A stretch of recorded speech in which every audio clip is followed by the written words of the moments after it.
मौलाया सल्ली व सल्लिम दाइमन अबदन अला हबीब। अस्सलामु अलैकुम व रहमतुल्लाहि व बरकातुहू। इन्नल हम्दुलिल्लाह वस्सलातु वस्सलामु अला রাসূলিল্লাহ ওয়া আলা আলিহি ওয়া সাহবিহি ওয়া মান ওয়ালাহ, আম্মা বা'দ। দূরের এবং কাছের যেখান থেকে আপনাদের প্রিয় অনুষ্ঠান শাহানশাহ হযরত সৈয়দ জিয়াউল হক মেজভান্ডারী ট্রাস্ট কর্তৃক আয়োজিত ইসলামী অনুষ্ঠান আলোকধারা দেখছেন, সকলকেই জানাচ্ছি আন্তরিক শুভেচ্ছা এবং মুবারকবাদ। আশা করছি সবাই ভালো আছেন। দর্শক, প্রতি পর্বের ন্যায় আমরাও আজকেও এই পর্বটি 3টি সেগমেন্টে সাজিয়েছি। আমাদের প্রথম সেগমেন্টটি হচ্ছে ইসলাম বিষয়ক নানা আপনাদের মনের জমে থাকা জিজ্ঞাসা, যা নিয়ে আমরা আলোচনা করব। দ্বিতীয় সেগমেন্ট হচ্ছে তাসাউফ বিষয়ক আলোচনা, অর্থাৎ এলমে মারিফাত, তরিকাত, শরিয়াত ইত্যাদি নিয়ে আমরা এই এলমে মারিফাতের বিষয়ক এক একটি টপিক নিয়ে আমরা প্রত্যেকটা পর্বে কথা বলি। আজকেও আরেকটা টপিক থাকবে। এবং সর্বশেষে আমাদের তৃতীয় যে সেগমেন্টটি রয়েছে তা হচ্ছে সুফি পরিচিতি, সেই সমস্ত সুফিয়ায়ে কেরাম যারা এলমে মারিফাতকে মানুষের মাঝে পৌঁছে দেওয়ার জন্যে পৃথিবীর বিভিন্ন দেশে দেশে বিভিন্নভাবে খেদমত করেছেন, তারা আজকে হয়তো দুনিয়াতে নেই, পরপারে পাড়ি জমিয়েছেন, তাদের জীবনী নিয়ে আলোচনার একটি পর্ব আমাদের থাকে। তো আজকের এই পর্বে সাধারণ ইসলামিক বিষয়ে যেই বিষয়টি নিয়ে আমরা কথা বলতে চাচ্ছি তা হচ্ছে ইসলামী বিদআত এবং বিদআতের সম্পর্কিত ধারণা। অর্থাৎ আল্লাহ রাব্বুল আলামিন এমন কিছু কিছু ইবাদত দিয়েছেন যে ইবাদতগুলো না রাসূল পাক সাল্লাল্লাহু আলাইহি ওয়াসাল্লামের জামানায় ছিল, না সাহাবায়ে কেরামের জামানায় ছিল, কিন্তু ভালো কাজ, যেগুলো ইসলামের মৌলিক বিষয়ের ভেতরে পড়ে না কিন্তু বাইরে ইসলামের রৌনককে বাড়াতে সাহায্য করে। এই ধরনের কিছু কাজ আছে যেটাকে পরিভাষায় বেদাত বলা হয়। আবার কিছু কিছু কাজ আছে যেগুলো ইসলামের মূল বিষয়ের ভিতরে বাইরে থেকে অনুপ্রবেশ ঘটিয়ে সেই বিষয়টাকে বাড়ানো হয়েছে, যেটি ইসলামে নাই, রাসূল করেন নাই, যেগুলো সাহাবায়ে কেরাম করেন নাই, ওটাকেও কিন্তু বেদাত বলা হয়। কিন্তু এর ভিতরে সূক্ষ্ম কিছু পার্থক্য রয়েছে। বেদাত বলেই একবারে চিত হয়ে পড়লে চলবে না যে না এই আমল করা যাবে না, কেমনে করি এই আমল। তো বেদাত নিয়ে অনেক স্পর্শকাতরতা আমাদের ভিতরে আছে।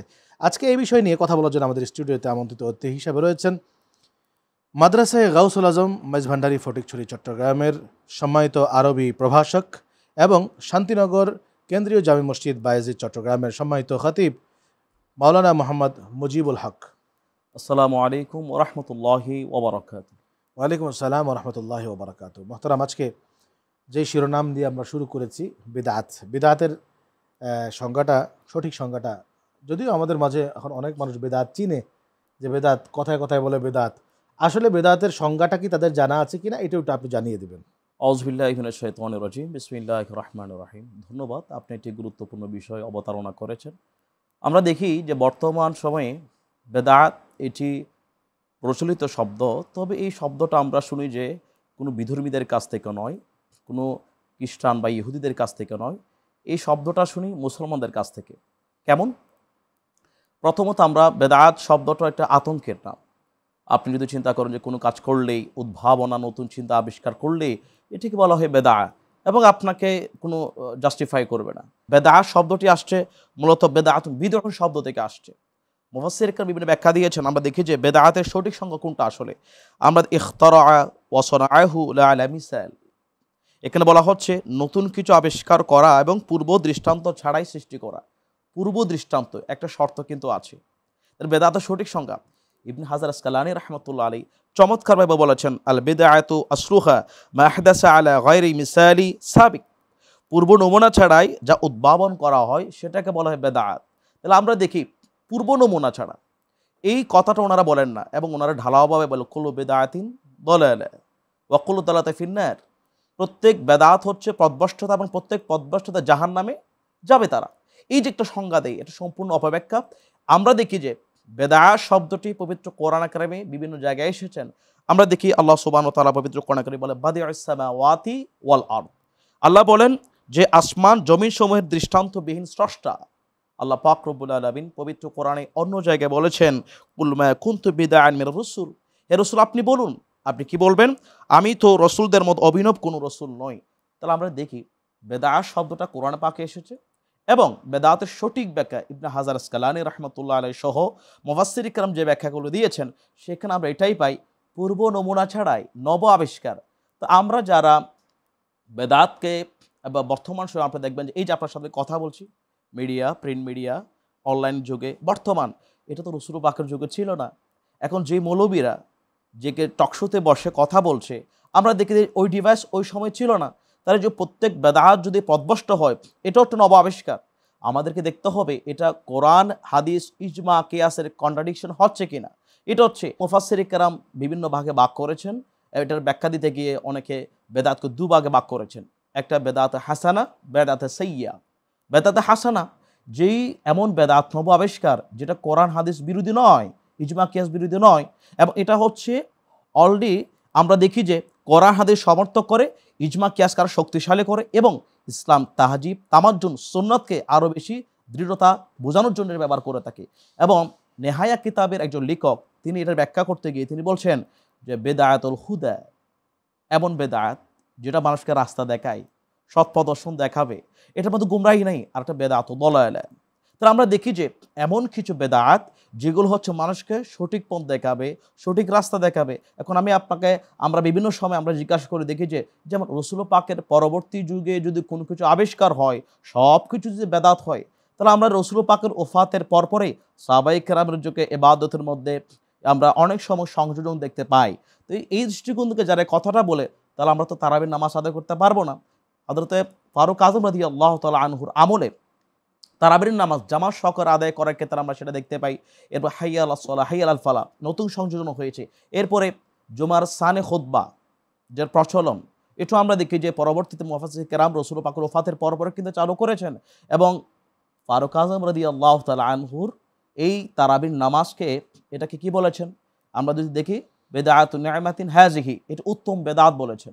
নি'মাল বিদআ, নি'মাতুল বিদআ হাযিহি, এটা উত্তম বেদাত বলেছেন। তাহলে আমরা দেখি যে যেই নব আবিষ্কার কোরআন হাদিস বিরোধী নয়, যে নব আবিষ্কার ইজমা কিয়াস বিরোধী নয়, এটা আমলকে শক্তিশালী করে, ইমানকে শক্তিশালী করে, এটাকে অ্যাপ্রিসিয়েট করেছেন, এটা বলা হয়েছে।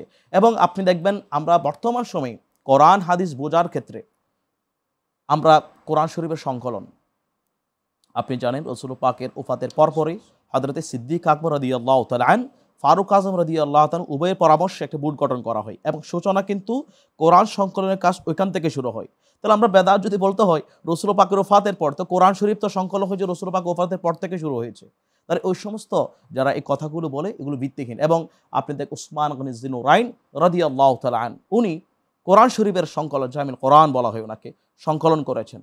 তাহলে আমরা দেখি যে যদি রসুল পাকের ওফাতের পরপর সব কিছু ঢালাওভাবে যদি আমরা বলে ফেলি, তাহলে এটা কখনো সমীচীন নয়। এটা অলরেডি কোরআনে পাকের সাথে সাংঘর্ষিক হয়। এই জন্য আমরা দেখি যে কোরআন হাদিসকে বোঝানোর জন্য ইলমে নাহু, ইলমে সরফ, যে অ্যারাবিক গ্রামারের প্রয়োজন, এটা আমাকে অর্জন করতে হবে। তো ইলমে নাহু সরফের ব্যাখ্যা তো এটা রসুল পাকের জমানায় ছিল না। এরপর আমরা দেখি যে ভালো ভালো আমলগুলো, জিকির, তাসবিহ, মিলাদ, কিয়াম, পীর মুরিদের যে বিষয়গুলো মুস্তাহসান, এগুলো আমরাও করে থাকি। এবং এগুলোর মাধ্যমে আমাদের ইমানটা শক্তিশালী হয় এবং আল্লাহ এবং রসুলকে, সুন্নাতকে আঁকড়ে ধরার একটা মজবুত হাতিয়ার হয়। তাহলে আমরা দেখি এভাবে অসংখ্য যে হাত তুলে দোয়া, মোনাজাত করা, এগুলো হচ্ছে বেদাত হাসানা, যেগুলোর সাথে আমাদের কোনো কন্ট্রাডিকশন নয়। এটাকে মানুষকে আরও ইমানকে মজবুত করে। তাহলে আমরা দেখি যে এই বেদাতের কথা বললেই যারা এই কথাগুলো বলে, আসলে আমি মনে করি যেহেতু তারা বেদাত ও দল্লা, যেহেতু পদভ্রষ্টত বেদাত, তারা ওই বেদাত হাসানাকে অস্বীকার করতে গিয়ে উল্টো তারা বেদাত হয়। এই বিষয়গুলো যদিও বেদাত নয়, কিন্তু মানুষ বেদাত বলে চালিয়ে দেওয়ার কারণে মানুষজন বিভিন্ন ধরনের গুরুত্বপূর্ণ ইবাদত এবং ইসলামের যে উন্নতি সাধন, ইসলামের সৌন্দর্য বৃদ্ধি ইত্যাদি থেকে অনেকে মাহরুম হচ্ছে। আচ্ছা, এমন কিছু আপনি আমাদেরকে এক্সাম্পল দিবেন যেটা হচ্ছে অরিজিনালি বেদাত, জি, যেটা থেকে আমাদেরকে পরহেজ থাকা উচিত, আমাদেরকে দূরে থাকা উচিত, এরকম কি রয়েছে? যেমন মসজিদে আমরা বর্তমান চাকচিক্যময় যে মসজিদের নিশানাগুলো করে থাকি, এমন চাকচিক্যময় করে থাকি যেটা আসলে না করলে নয়। এবং এগুলোর কারণে ওই চাকচিক্যময় মসজিদের বিষয়টাতে মানুষের যাওয়ার কারণে মানুষ ওই আল্লাহর ধ্যান থেকে মানুষকে ওই চাকচিক্যময় বস্তুর দিকে নিয়ে যায়। এটা তো অবশ্যই এটা বেদাত, এটা তো আমরা সাপোর্ট করি না। এবং এমনও বেদাত আছে যেগুলো আসলে কোরআন হাদিস সাপোর্ট করে না, যেগুলো পরিপন্থীটা, এটা আমরা একসাথেই বলি। যেমন আপনি অশ্লীলতা, ফাহেশামূলক যেই নব আবিষ্কারগুলো হবে, যেগুলোর কারণে মানুষ ডাইভার্ট হয়ে সৎপথ থেকে দূরে সরে যায়, ইভেন আপনি এক্সট্রিমিজম, উগ্রতা, অশ্লীলতা, ফিতনা, ফাসাদে ভরপুর ওই সমস্ত বিষয়গুলো অবশ্যই সামাজিকভাবে কিন্তু বিয়ে শাদীর ভিতরে প্রচুর পরিমাণে বেদাতি কর্মকাণ্ড কিন্তু হয়ে থাকে। এগুলো আমাদের মানুষকে একটা কুরুচিপূর্ণ মতবাদের দিকে নিয়ে যায়, যেটা আসলে মানুষের মাঝে ক্রিয়েট হলে মানুষের মাঝে অশান্তির সৃষ্টি হয় এবং পারিবারিকভাবেও ওনারা ক্ষয়ক্ষতি হয়ে থাকে। আপনাকে অসংখ্য ধন্যবাদ। প্রিয় দর্শক, আমরা এতক্ষণ যাবৎ ইসলামের যে বেদাত সম্পর্কিত বিষয় সেটি সম্পর্কে মাওলানা মোহাম্মদ মুজিবুল হক তিনি আমাদেরকে অত্যন্ত সুন্দরভাবে এক্সাম্পল দিয়ে বললেন। তো আসুন আমরা এ পর্যায়ে তাসাউফ বিষয়ক আলোচনায় চলে যাচ্ছি এবং আজকের তাসাউফ বিষয়ক আলোচনায় যে বিষয়টি থাকবে আর তা হচ্ছে তাওয়াক্কুল ও রিজক। مولاي صل وسلم دائما। মোহতারাম, আমরা আজকে তাওয়াক্কুল এবং রিজিক নিয়ে আপনার কাছে প্রথমেই জানতে চাইব তাওয়াক্কুল, আল্লাহর উপরে ভরসা। আল্লাহ তাআলা কোরআন শরীফে বলেছেন ওয়া ইয়াতাওয়াক্কাল আলাল্লাহি ফাহুয়া হাসবুহ। এখন তাওয়াক্কুলকারী ব্যক্তি দেখা যায় অনেক সময় তাওয়াক্কুল করার পরেও তার বিভিন্ন বিপদ আপদ তার পিছু ছাড়ছে না। তো এই তাওয়াক্কুলের বিষয়টা নিয়ে একটু বলবেন। مولاي صل وسلم دائما। এখানে তাওয়াক্কুল, আল্লাহর উপর ভরসা করা, নির্ভর করা। যেই ব্যক্তি আল্লাহর উপর তাওয়াক্কুল করবে তার জন্য এটাই যথেষ্ট। এখন তাওয়াক্কুল বলতে নির্ভর করা মানে হচ্ছে আমি কোনো পরিশ্রম করব না, আমি কোনো পরিশ্রম ছাড়াই, আমি কোনো কাজকর্ম ছাড়াই আল্লাহ আমাকে সব দেবেন, সেটা নয়। আল্লাহ পাক রব্বুল আলামিন পবিত্র কোরআনে বিভিন্ন জায়গার মধ্যে এক জায়গার মধ্যে বলছেন ফান্তাশিরু ফিল আরদ। তোমরা যখন আল্লাহ পাক দিন দিয়েছেন, আসমান দিয়েছেন, রিজিক তালাশের নানা ক্ষেত্রগুলো দিয়েছেন, ফাইদা কুদিয়াতিস সালাতু ফান্তাশিরু ফিল আরদ ওয়াবতাগু মিন ফাদলিল্লাহ। এই আয়াতে পাকে আমরা দেখি যে আল্লাহ সুবহানাহু ওয়া তাআলা কোরআনে কারিমে মানুষকে অনুগ্রহ, রিজিকের তালাশে বের হওয়ার জন্য বলেছেন। তাহলে আমি এই জায়গাটাতে আমরা দেখি যে আল্লাহর উপর তাওয়াক্কুল করা মানে যে কাজ না করে বসে থাকা এবং পরিশ্রম না করে বসে থাকা, অলসটাকে তার বুকে টেনে নেওয়া, সেটা কিন্তু নয়। আমরা তাওয়াক্কুল হিসেবে আমরা দেখি রাসূল আকরাম সাল্লাল্লাহু আলাইহি ওয়াসাল্লাম বলেছেন যে হাদিসে পাকের মধ্যে অনেক হাদিসে পাকের মধ্যে এসেছে, তোমরা যে আল্লাহর উপর নির্ভর করে তোমরা বসে থাকবে না। আল্লাহর উপর নির্ভর করার মানে হচ্ছে তুমি অলস হয়ে বসে থাকবে না। অলস মস্তিষ্ক শয়তানের কারখানা বলা হচ্ছে এখানে। তাহলে আমরা দেখি যে এই তাওয়াক্কুল এবং আরেকটা হচ্ছে রিজিক, যেটা আপনি বলেছেন। আল্লাহ পাক রব্বুল আলামিন, আমরা যখন দেখি যে রিজিকের রাজ্জাক যুল কুওয়াতিল মাতিন, আল্লাহ পাক রব্বুল রাজ্জাক বলা হচ্ছে, যিনি আমাদেরকে রিজিক প্রদান করে থাকেন। এবং আল্লাহ পাক রব্বুল আলামিন বলেন যে আমি তোমাদের যে রিজিক তোমাকে প্রদান করছি ওখান থেকে তোমরা সেটা আহরণ করো। এই রিজিক তালাশ করার ক্ষেত্রেও আমরা দেখি যে নবী করিম সাল্লাল্লাহু আলাইহি ওয়াসাল্লাম বলেছেন, তোমরা কি জানো যে মৃত্যু তোমাকে যেভাবে খুঁজে নেই, যদি তুমি আল্লাহর উপর তাওয়াক্কুল করে কাজ করে যাও, ওই রিজিকটাও তোমাকে খুঁজে নেবে। সুবহানাল্লাহ। তাহলে আমরা এই দৃষ্টিকোণ থেকে দেখি যে বর্তমান সময়ে তাওয়াক্কুল এবং রিজিক এটা কোনো আসলে দূরত্ব নয়, এটা সম্পূরক। এখানে আরেকটি বিষয় আমরা দেখি যে অনেক মানুষ আছে যারা তাওয়াক্কুলের দোহাই দেয়। তাওয়াক্কুলের দোহাই দিয়ে তারা কি করে, আমি বসে থাকবো, আমি বসে থাকার মাধ্যমে আমার কাছে সব কিছু চলে আসবে, সেটা নয়। রাসূল আকরাম সাল্লাল্লাহু আলাইহি ওয়াসাল্লাম চাইলে আমাদের সর্বোৎকৃষ্ট উদাহরণ হচ্ছে রাসূল পাক সাল্লাল্লাহু আলাইহি ওয়াসাল্লাম এবং সাহাবায়ে কেরাম। আমরা দেখি যে রাসূল পাকের জামানায় রাসূল পাক নিজে ব্যবসা করেছিলেন। আমরা দেখি রাসূল আকরাম সাল্লাল্লাহু আলাইহি ওয়াসাল্লামের যুগে সাহাবায়ে কেরামকে অনেক উদ্বুদ্ধ করেছিলেন কাজের প্রতি, শ্রমের প্রতি। এটার একটা জ্বলন্ত উদাহরণ হচ্ছে একজন সাহাবায়ে কেরাম যখন উনি টাকার অভাবে বা বিভিন্ন নানাভাবে যখন অলস হয়ে বসে রইলেন, তখন রাসূল আকরাম সাল্লাল্লাহু আলাইহি ওয়াসাল্লাম একটা কুড়াল দিয়ে ওনাকে, একটা দিরহাম দিয়ে কুড়াল কিনে দিয়েছিলেন এবং এর মাধ্যমে ওনাকে একটা উপার্জন করার একটা মাধ্যম সৃষ্টি করেছেন। পরবর্তীতে দেখা যায় ওই সাহাবী স্বাবলম্বী হয়ে নিজের পরিবার পরিজন সব কিছু চালাচ্ছে, আলহামদুলিল্লাহ। আমি আপনার কাছে আজকে যে বিষয়টা জানতে চাই যে রিজিক আপনি যে বলছেন বারবার, রিজিকের বিষয়টা শুধুমাত্র কি খাদ্য দ্রব্যের সাথেই সংশ্লিষ্ট, নাকি রিজিক বলতে আরও এর পারিভাষিক অন্যান্য ব্যাপারও রয়েছে? রিজিক এখানে আল্লাহ পাক রব্বুল আলামিন এটা ব্যাপকতার এটা আমরা দেখি যে আলোচনার মধ্যে, সেটা হচ্ছে রিজিক বলতে খাদ্য নয়। রিজিকটা হচ্ছে আমি খাদ্য উপার্জন, সেটা নয়। আল্লাহ পাক রব্বুল আলামিন মানবত সেবার মাধ্যমে রিজিকের একটা উপায় অবলম্বন সৃষ্টি হয়, আমরা দেখি সেটা হচ্ছে কীরকম। আল্লাহ রাসূল সাল্লাল্লাহু আলাইহি ওয়াসাল্লাম যখন রিজিকের তালিম দিতেন, আমরা অনেক সময় দেখি যে রাসূল আকরাম সাল্লাল্লাহু আলাইহি ওয়াসাল্লাম বলেছেন, তোমরা কি জানো 18,000 মাখলুকাত আমি আল্লাহ পাক সৃষ্টি করেছেন, কিন্তু রাসূল পাক বলছেন তোমরা এতটুকু তাওয়াক্কুল করো, রিজিকের তালাশে বের হয়ে যাও।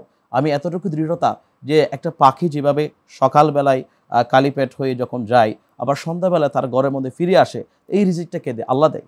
তাহলে বোঝা যায় একটা পাখির গুণের মধ্যে যদি, একটা প্রাণীর মধ্যে এই তাওয়াক্কুলটা যদি থাকে, আমরা আশরাফুল মাকলুকাত হিসেবে, ইনসান জাতি হিসেবে তোমাদেরকে এমন রিজিকে তালাশ করতে হবে। এবং এই রিজিক তালাশের আরেকটি গুরুত্বপূর্ণ মাধ্যম হচ্ছে রাসূল পাক সাল্লাল্লাহু আলাইহি ওয়াসাল্লাম বলেছেন, তোমরা কি চাও রিজিক বৃদ্ধি হোক? তোমরা কি চাও হায়াতি জিন্দেগি তোমার উপার্জন স্বাবলম্বী হোক বেশি বেশি করে? রাসূল পাক বলেছে তোমরা একটা কাজ করতে পারো, সেটা হচ্ছে রাসূল পাক বলেছেন যে তোমরা আত্মীয় স্বজনের সাথে সুসম্পর্ক বজায় রাখবে, তাদের সাথে সম্পর্ক ছিন্ন করবে না, তাদের খোঁজখবর নাও। এবং এইভাবে প্রতিবেশী সহ আত্মীয় স্বজন খোঁজখবর তাদেরকে আদান প্রদানের মাধ্যমে আল্লাহ রাসূল সাল্লাল্লাহু আলাইহি ওয়াসাল্লাম বলেছেন যে তোমাদের রিজিকের স্বাবলম্বী হবে। এগুলোর মাধ্যমে আল্লাহ পাক কোন দিক থেকে তোমাকে রিজিক বাড়িয়ে দেবেন সেটা তোমরা চিন্তা করতে পারবে না। এবং রিজিক বাড়ার আরেকটি গুরুত্বপূর্ণ মাধ্যম খরচ করবে ভালো পথে।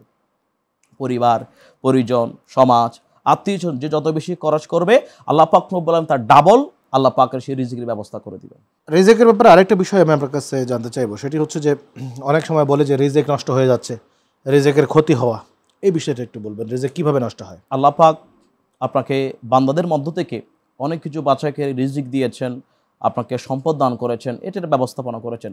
এটা যখন আমরা অপব্যবহার করব, যখন আমরা সেটাকে অপচয় জায়গার মধ্যে নিয়ে যাব, তখন আসলেই সেই রিজিকের কদর যেটা সেটা কিন্তু হয় না। আবার নাশুকরিয়ার জন্য কিন্তু এবং আমরা অনেক সময় দেখি যে রিজিক কমে যায় হচ্ছে আল্লাহ পাক শুকরিয়া আদায় না করলে। আল্লাহ পাক রব্বুল আলামিন লা ইন শাকারতুম লাযিদান্নাকুম, আল্লাহ বলেছেন নিজে যে আমার শুকরিয়া আদায় করবে আমি আল্লাহ পাক রব্বুল আলামিন তাদের রিজিক আরো বাড়িয়ে দিব। তাহলে আমরা দেখি যে দুটো কারণে, একটা হচ্ছে শুকর আদায় না করার কারণে আল্লাহ পাক আমাকে যত বেশি রিজিক দিবে তত বেশি শুকর জ্ঞাপন করতে হবে। আরেকটি বিষয় হচ্ছে অপব্যয়। ইন্নাল মুবাযযিরিনা কানু ইখওয়ানা শায়াতিন, এখানে বলা হচ্ছে যারা অপচয়কারী এটা শয়তানের বলে সম্বোধন করা হচ্ছে। তাহলে আমাদেরকে চিন্তা করতে হবে রিজিক নষ্ট যাতে না হয়। এবং আমরা অনেক সময় দেখি যে বিভিন্ন বিবাহ শাদী নানা জায়গার মধ্যে যেটা নয় সেটাকে আমরা নিয়ে আসি, আমাদের বিভিন্নভাবে কয়েকটা খাবার দাবার নষ্ট হয়ে যায়। সেই জায়গাটা থেকে আমরা দেখি যে ভিক্ষুক, আপনি হয়তো 8টা 10টা 15টা 20টা আইটেম করলেন, কিন্তু ওই আইটেম করার পরে এমনও দেখা যায় এমন ভিক্ষুককে আমরা দেখতে পাই পথচারী, পথ শিশু, পথ বিধবা, বৃদ্ধা সহ যারা ডাস্টবিন থেকে খাবারগুলো কুড়িয়ে নিচ্ছে এবং এটা আহার করছে। তাহলে আমাদেরকে এটা জানাতে আমরা এমন কাজ করব না, এমন অপচয় করব না যেটার কারণে ওই একজনের রিজিকের 10 জনের রিজিকটা আমি একজনের শেষ করে দিই। এটা এখন অবশ্য আবার আরেকটা বের হয়েছে যে বিয়ে বাড়ি থেকে এই সমস্ত বেঁচে যাওয়া খাবার এগুলো আবার রাস্তায় বিক্রি হচ্ছে।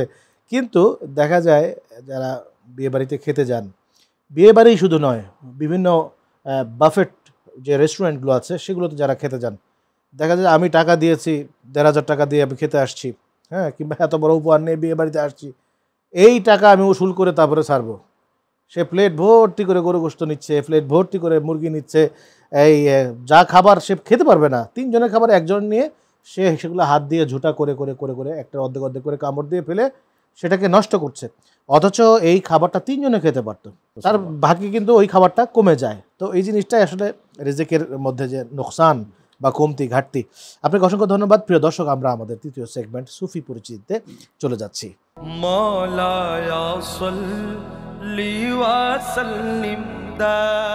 সুফি পরিচিতির এই পর্যায়ে আমরা আপনার কাছ থেকে জানতে চাইব হযরতে সারমদ শহীদ রহমতুল্লাহ আলাই, যিনি একজন মজজুব ছিলেন, আল্লাহর ওলি ছিলেন, তার জীবনী সম্পর্কে কিছুটা আমাদেরকে ধারণা দেবেন। সুফি একজন সাধু, একজন বড় আধ্যাত্মিক ব্যক্তিত্ব ছিলেন, যিনি আসলে একজন অদ্বিতীয় পাণ্ডিত্য আধ্যাত্মিক ব্যক্তিত্ব ছিলেন। আমরা দেখি তিনি শুধুমাত্র ধর্মীয় জ্ঞান বা জাগতিক জ্ঞান নয়, উনি পাশাপাশি তার জীবন দ্বারা অপরিসীম যে প্রেমের যে গুরুত্ব, প্রেমের প্র্যাকটিক্যাল উদাহরণ তিনি ওনার জীবনী দ্বারা আমরা সেটা দেখতে পাই। অনেক সময় আমরা দেখি প্রেম করতে গিয়ে মানুষের দুটো বিষয় আমরা দেখি, একটা হচ্ছে বাহ্যিক। একজন মানুষকে জাজমেন্ট করতে গেলে বাহ্যিকভাবে আমরা এটা জাজমেন্ট করে থাকি, কিন্তু অন্তর্দৃষ্টি সম্পন্ন তার অন্তরে কী আছে এটা আমরা দেখি না। ঠিক একইভাবে সারমাদ শহীদ রহমতুল্লাহ তার জন্ম এবং বংশ পরিচয় যদি আমরা দেখতে পাই, সারমাদের পরিচয় নিয়ে ইতিহাস বেত্তাদের মধ্যে অনেক মতানৈক্য রয়েছে। অনেকে বলছেন আর্মেনিয়ান অধিবাসী ছিলেন, আবার অনেকে বলছেন উনি হচ্ছে ইরানি পরিবার জন্মগ্রহণ করেছেন, আবার অনেক ঐতিহাসিকও বলেছেন উনি ইহুদি ছিলেন, অনেকে খ্রিস্টান ছিলেন, নানা মতভেদ আমরা দেখতে পাই। তবে সর্বশেষ যেটা আমরা দেখতে পাই তিনি পরবর্তীতে ইসলাম ধর্ম গ্রহণ করেছেন এবং সারমাদ নামে খ্যাতি লাভ করেছেন। সারমাদ শহীদ রহমতুল্লাহ আলাই উনি একজন ব্যবসায়ী ছিলেন। তিনি তার ব্যবসার মাধ্যমে নানা বিষয়গুলো পরিচালনা করতেন। তিনি এক পর্যায়ে ওই ব্যবসায়ী থাকার পরও উনি আরবি, ফার্সি নানা বিষয় নিয়ে ওনার জ্ঞান অর্জন ছিলেন। পরবর্তীতে উনি আধ্যাত্মিকতার রাস্তায় যখন যায় তখন সেই ব্যবসা বাণিজ্য আল্লাহর প্রেমে বিভোর হয়ে তখন তার দুনিয়াবি যে লোভ লালসা দুনিয়ার মায়া সব পরিত্যাগ করে আধ্যাত্মিকতার পথে চলে যান। এবং আধ্যাত্মিকতার পরে যাওয়ার পরে উনি এমন বেশভূষ ধারণ করলেন, পোশাক আশাক ধারণ করলেন, সামাজিকভাবে সাধারণভাবে একজন মানুষ তার দিকে তাকালে তাকে পছন্দ করবে না, এরকম একটি পোশাক তিনি পরেছেন। অর্থাৎ আল্লাহ স্রষ্টার প্রেমে নিজেকে এত বেশি উৎসর্গিত করেছেন, যার কারণে তিনি দুনিয়ার কোনো মোহমায়, ইভেন একটা পোশাক, আপনি জানেন আমরা পোশাক মানুষের একটা সৌন্দর্য বর্ধন করে, এটা ভূষণ একটা মানুষের, কিন্তু ওই পোশাকও পর্যন্ত উনি এমন সাধারণভাবে চলাফেরা করেছেন যার কারণে কিন্তু উনি এই বিষয়টা পরিহার করেছেন। আরেকটি বিষয় আমরা দেখি যে উনি দিল্লিতে অবস্থান করতেন। আপনারা জানেন দারা শিকু তিনিও একজন সুফি ছিলেন এবং তিনি মাজমুল বাহারাইন নামে একটি কিতাবও রচনা করেছেন। এবং সেই দারা শিকু উনি একজন সুফি ছিলেন যিনি সমস্ত মুসলমান এবং হিন্দু ধর্মের যে সমস্ত ধর্মের কনভাইন যে আমাদের সিমিলার টু যে প্রিন্সিপালগুলো আছে, প্রধানগুলো আছে, যেগুলোর মধ্যে ভালো কাজ নীতিনৈতিক এক হতে পারে, জাতি ধর্ম বর্ণ নির্বিশেষে সহাবস্থান হিসেবে আমরা এক নীতিতে আসতে পারি, ভালো কাজ নীতিনৈতিকতার কাজ, এই বিষয়গুলিতে আলোচনা করেছে। কিন্তু পরবর্তীতে আমরা যখন দেখি যে দারা শিকু যখন ইন্তেকাল, উনি আওরঙ্গজেব উনি যখন সাম্রাজ্য দখল করে নেয়, সে পরবর্তীতে আমরা দারা শিকুকে হত্যা করা হয়। দারা শিকুর পরিবর্তে দারা শিকুর কিছু আশেক বক্তবৃন্দ ফকির ছিলেন, উনি তো ফকিরই বেশি ধারণ করতেন। এখন তিনি চিন্তা করলেন, সালমান শাহিদ রহমতুল্লাহ আলাই দারা শিকুর সোহবতে যখন যাই তখন তিনি তার সান্নিধ্যে গিয়ে তিনি চিন্তা করলেন দারা শিকু তো এখন নাই, কিন্তু এটার পরবর্তীতে এই ফকিরা যাবে কোন জায়গায়? কারণ আওরঙ্গজেব যখন ওনার মসনদে যখন বসেছিলেন তাদের সাথে একটা বিরোধ হয়, তখন পরবর্তীতে এই ফকির যারা আধ্যাত্মিকতার প্রেমী বিভোর পাগল যারা আছে, আল্লাহর প্রেমে পাগল যারা আছে, তাদেরকে গাইডলাইন, তাদেরকে একটা দেখাশোনা করা, পরিচর্যা করা কে করবে? তখন পরবর্তীতে সালমান শাহিদ রহমতুল্লাহ আলাই উনি দিল্লিতে অবস্থান করেন। দিল্লিতে আগমন করার মাধ্যমে ওই যে যারা ফকিরি হালে যারা ছিলেন, দারা শিকুর অনুসারী যারা ছিলেন, তাদের সাথে সম্পৃক্ত থাকার মাধ্যমে উনি এই কাজের আঞ্জাম দিয়ে থাকে। এরপর আমরা দেখি যে ইতিহাস বেতাদের কথা, এখানে সালমান শাহিদ রহমতুল্লাহ আলাইয়ের কিছু অভিযোগ উপস্থাপন করেছেন, যেটা ওনাকে বলা হতো যে উনি আসলে ওই দারা শিকুর অনুসারে ছিলেন। ওনাকে বলা হতো যে উনি মিরাজকে অস্বীকার করেছেন। ওনাকে বলা হতো যে উনি কলমাটাকে আসলে পরিপূর্ণভাবে বলতেন না। কিন্তু আমরা এই সমস্ত নানা অভিযোগের ভেতর দিয়েও আমরা আগেও একটা কথা বলেছি, সেটা হচ্ছে আপনি দেখবেন যুগে যুগে তাসাউফের কিতাবের মধ্যে রয়েছে, বিশেষ করে বেলায়েতে মুতলাকা একটা কিতাব আছে, সেখানে একটা অধ্যায়ও আছে সুফিদের প্রতি জুলুম। সেটা হচ্ছে কীরকম? সুফিদের প্রতি যুগের পর যুগ জুলুম হয়ে আসছে, কারণ সুফিরা কখনো কাউকে আসলে ধাক্কা দেয় না, সুফি কেরামরা কখনো কাউকে গালি দেয় না, সুফি কেরামকে কখনো কাউকে হিংসাত্মমূলক কোনো কথার মাধ্যমে হাতের মাধ্যমে অ্যাটাক করে না। তারা নিজেদেরকে যখন কেউ কিছু বলে না, তারা এহসান করে। তারা কেউ কোনো কিছু কথা বললে তাদের প্রতি খারাপ ব্যবহার ইউজ করে না, তারা ভালোবাসা উদারতার মাধ্যমে। এই উদারতাটাকে অনেকে যারা বিভিন্ন বাহ্যিকতার ফতোয়াবাজের মাধ্যমে যারা এটাকে দুর্বলতা মনে করে তাদেরকে ফতোয়া দেয়। ঠিক একইভাবে সালমান শাহিদ রহমতুল্লাহ আলাইহির বেলাও সেটা হয়েছিল। বাহ্যিকতার দৃষ্টিকোণ থেকে ওনাকে জাজমেন্ট করতে গিয়ে ওনাকে কতল করা হয়। যারা বিভিন্ন সময়ে যারা ধর্মশাস্ত্রবিদ যারা ছিলেন তারা ফতোয়া দিয়েছেন, এবং আপনি 1072 সালে উনি পরলোক গমন করে এবং দিল্লির শাহ জামে মসজিদে ওনাকে দাফন, ওনার মাজার শরীফ রয়েছে। এবং পরবর্তীতে ওনার মৃত্যু পরবর্তীতে আমরা দেখি যে একটা কারামতও কিন্তু প্রকাশিত হয়। তাহলে বাহ্যিকভাবে উনি এত প্রেমে বিভোর ছিলেন, মানুষ বাহ্যিকতার দৃষ্টিকোণ থেকে নানা ফতোয়া দিয়েছেন, নানা তকমা দিয়েছেন, সেখানে তকমা দিতে গিয়ে ওনার মূল স্পিরিটটা বুঝতে পারেন নাই। ইনসাইটফুল যেই হার্ট, ইনসাইটফুল যে অবস্থা, হাল জজবা, এটা বুঝতে পারেন নাই।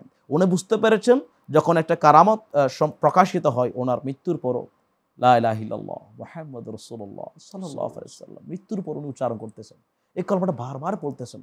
তখন ওরা আশ্চর্য হয়ে গেলেন, হাই রে, আমরা কি করলাম? আমরা তো মনে করছি উনি ধর্মেও ইসলাম ধর্মে ছিল না, আমরা মনে করছি উনি তো কোনো একটা পাগল, উনি তো মনে করছি উনি অন্য বিধর্মী। কিন্তু দেখা গেল মৃত্যুর পরবর্তী ওফাতের পর যে হাল মানুষ দেখতে পেয়েছে, সেটা হচ্ছে আসলে মৃত্যু পরবর্তীকালে সময়ও ওনার মুখ থেকে কালেমা ইলাহা ইল্লাল্লাহ মুহাম্মাদুর রাসূলুল্লাহ সাল্লাল্লাহু আলাইহি ওয়াসাল্লাম প্রকাশিত হয়। অসংখ্য সুফি কেরাম আছে যারা যুগের পর যুগ ইসলাম, ইহসান, তাসাউফ প্রচার করেছেন। আল্লাহ পাক রব্বুল আলামিন এদের মাধ্যমে ইসলামের মূল রহস্য, হাকিকি আল্লাহর হাকিকি বুঝার প্রেমের নিদর্শন আমরা বুঝতে পারি। আপনাকে অসংখ্য ধন্যবাদ। প্রিয় দর্শক, আমরা আজকে আমাদের অনুষ্ঠানে অত্যন্ত চমৎকারভাবে মাওলানা মোহাম্মদ মুজিবুল হক সাহেব আমাদেরকে আজকের 3টি সেগমেন্টে 3টা বিষয়ে আলোচনা তিনি করলেন। আসলে ইসলামে যে সমস্ত ইবাদত ইসলামের রওনক বৃদ্ধি করে, যেটি ইসলামের মূল ফান্ডামেন্টালকে নাড়া দেয় না, ফান্ডামেন্টাল ক্ষতি সাধন করে না, সেই সমস্ত বিষয়গুলো যখন পালিত হয় ধর্মীয়ভাবে বা ধর্মের সাথে অঙ্গাঙ্গিভাবে যখন পালিত হয়, তখন সেই বিষয়গুলো বেদাতে হাসানা হিসাবে পরিগণিত হয়। তো আল্লাহ রাব্বুল আলামিন আজকে এই আলোচনা করার উপরে আমাদেরকে আপনাদের সকলকে আমল করার তৌফিক দান করুন, আমিন। ওয়া আখিরু দাওয়ানা আলহামদুলিল্লাহি রাব্বিল আলামিন। ওয়াসসালামু আলাইকুম ওয়া রাহমাতুল্লাহি ওয়া বারাকাতুহু। মুহাম্মাদুন সাইয়্যিদুল কাওনাইন ওয়া সাকালান ওয়াল ফারিকাইনি মিন উরবি ওয়া মিন আজম।